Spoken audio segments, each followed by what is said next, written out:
Part 1. The Ashes That Made Trees Bloom.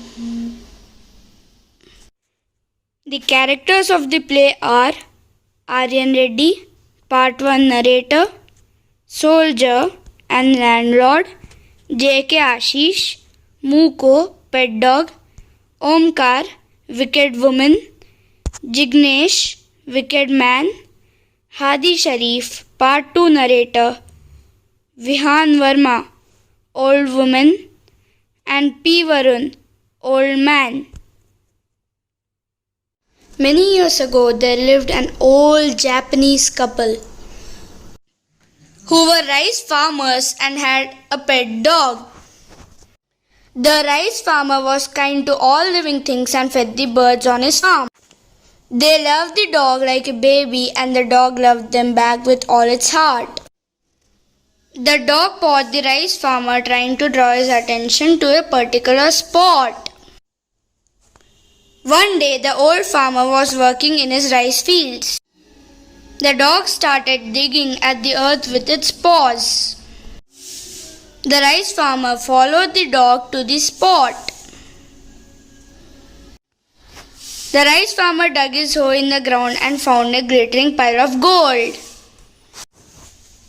The rice farmer and his wife invited their friends to a feast to celebrate. Moko, here you go, your fish. Let's go to farming.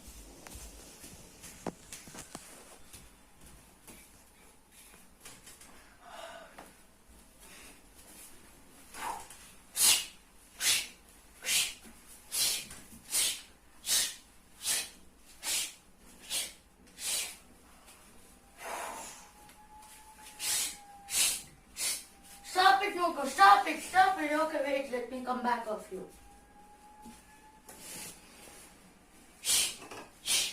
Okay, I'll take it here.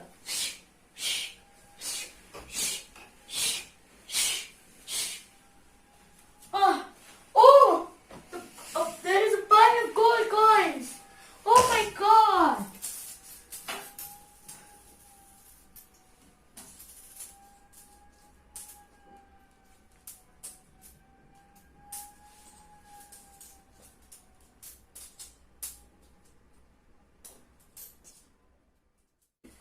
We got a pile of gold coins.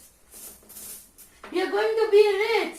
Let us buy a land. Let us buy a land and let us give party to our friends. They dragged the frightened dog to their house and tried to feed him, but he refused to eat. The old couple began digging quickly, hoping to find buried treasure. When they took him outside, the dog began digging under a pine tree.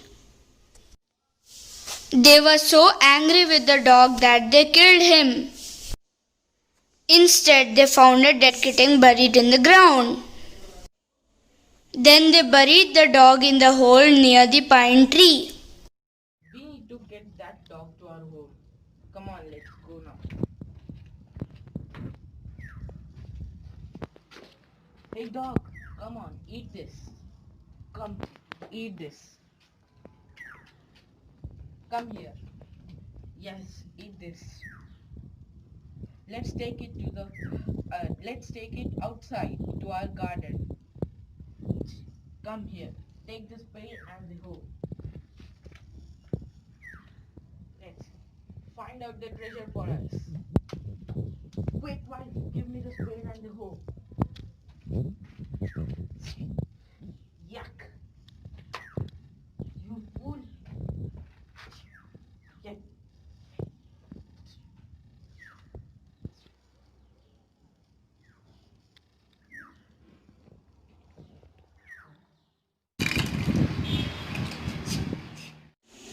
The dog's owner wept and mourned the death of his dear dog. He told the rice farmer to cut down the pine tree. That night, the dog appeared in the old rice farmer's dream. On the pine tree over my grave and make from it a mortar for your rice patch tree and a mill for your bean sauce. The next morning, the rice farmer cut down the tree and used the pine wood to make a bowl and a hand mill. The old farmer couple decided to make some rice pastry. The old man began mashing some boiled rice in the pine wood bowl. Then the old woman decided to grind the boiled beans. After a while, the lump of crushed rice turned into gold coins and bean sauce for New Year. Using the pine wood hand mill, every drop of bean sauce turned into gold. The rice farmer and his wife were rich once again. Wow! This is amazing! Let me prepare some bean sauce.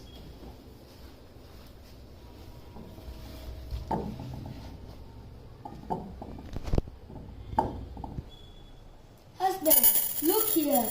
There are more coins, gold coins instead of some bean sauce. And hand mill from their old rice farmer.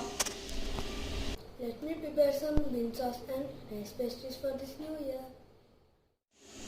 The jealous neighbors borrowed the pine wood bowl. The mashed rice turned into a stinking heap of worms. They began crushing rice in the pine wood bowl. Mortar and the milk. Let's get it.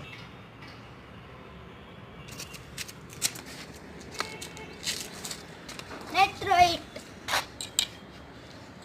Let's cut the wood.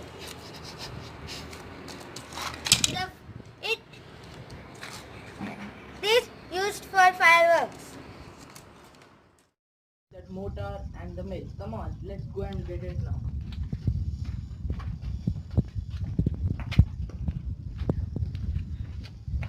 Here is the mortar and the mill. Yes, take it.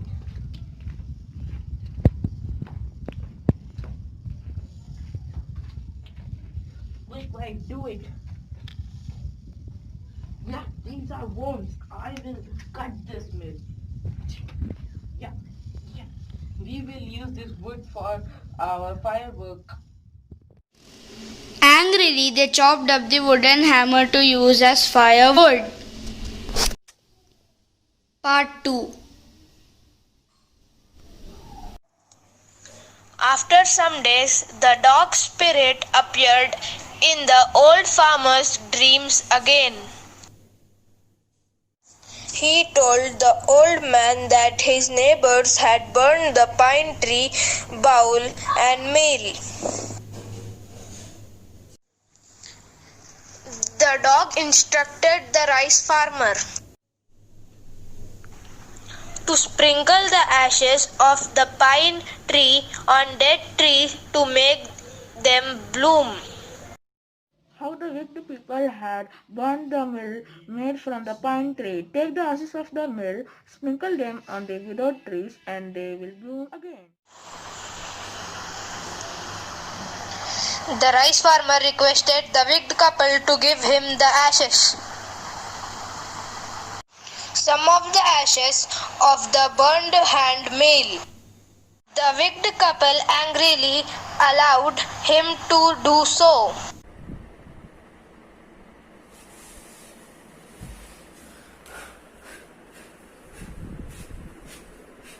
Please, can we borrow those ashes? Thank you. The rice farmer went home and sprinkled a pinch of ashes on his barren cherry tree. Immediately, the cherry tree had beautiful and fragrant pink flowers. Oh my God! See the tree blooming. Okay. One day, the landlord was passing by the rice farmer's village. The rice farmer did not keen down on the road to show reverence to the landlord as was the custom. Instead, he climbed up a dried cherry tree. Just as the landlord's royal chat approached, the rich farmer sprinkled some ashes on the dried cherry tree. The tree blossomed immediately. The landlord was very happy. He thanked the rice farmer and gave him many gifts. Everybody kneel now. Majesty is arriving. Okay.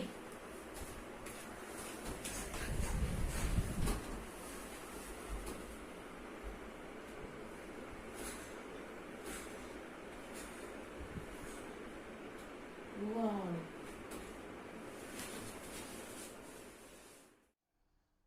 Very nice, you have impressed me. You may take a pile of gold coins now. Your Majesty, thank you. Thank you very much.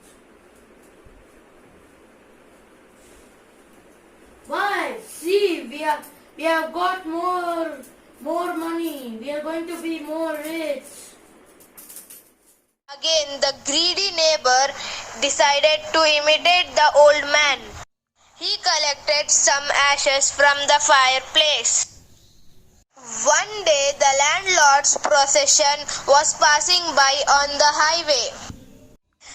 The wicked man climbed a dry cherry tree. He threw some ashes in the tree, but nothing happened. Instead, the landlord and his wife began to sneeze and cough. Beat him to his death. The landlord's soldiers beat the wicked man to death. The old rice farmer